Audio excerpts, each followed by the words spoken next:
El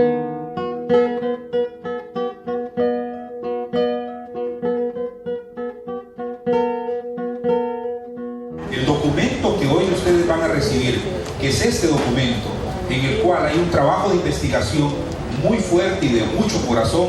Hay un elemento que primero nos llama a nosotros la atención. Primero es la problemática que tiene sobre la seguridad, la Defensoría del Derecho a la Tierra y al Territorio que desarrollan los liderazgos indígenas.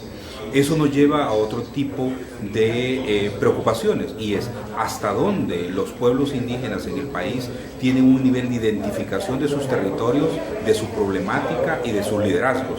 En ese sentido, generarles un documento que identifique claramente al COPINH en particular cuál es su fuerza, cuáles son sus debilidades, cuáles son sus retos. Porque hemos desarrollado un diagnóstico que representa la situación económica, política, social, cultural, espiritual, de educación, salud y por supuesto de la cosmovisión del pueblo lenca, que eso es muy importante porque es una visión tan integral, tan amplia, muy profunda, que es muy poco comprendida y que precisamente esos son los motivos también de desarrollar y presentar este diagnóstico, esta aproximación de estas 81 comunidades de 200 que tiene el COPINH.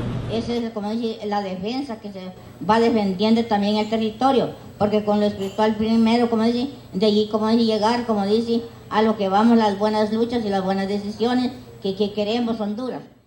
Para realizar un diagnóstico certero o aproximado a lo que son las comunidades lencas, era necesario primero conocer la cultura. Hicimos estudio documental e hicimos también una revisión de campo con las mismas comunidades lencas. Una vez que uno tiene una idea y de cómo funciona esto, que lo pusimos en el documento para que los lectores también lo entiendan, procedimos a la investigación propia de los diagnósticos.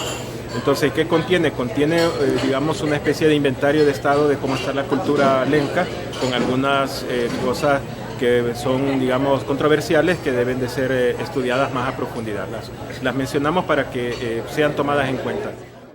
Silenciados a propósito, realidades mantenidas por la herencia de la invasión y el saqueo, de la exclusión y el racismo, de distintas opresiones, de la guerra ideológica y mediática que enfrentamos, de las conflictividades territoriales, de las graves y sistemáticas amenazas a los bienes comunes y de la naturaleza, de la militarización y criminalización. Yo creo que hay que graduar los niveles de atención y de comprensión de la problemática no solo del pueblo lenca, sino de todos los pueblos indígenas y negros del país. ¿Por qué le digo graduarlo? Tenemos que hacer una comprensión por parte de los tomadores de decisión, desde los alcaldes hasta el gobierno central. Tenemos que hacer comprender y que nuestra currícula educativa también comprenda y asimile mejor que somos un pueblo, somos un país diverso en cultura.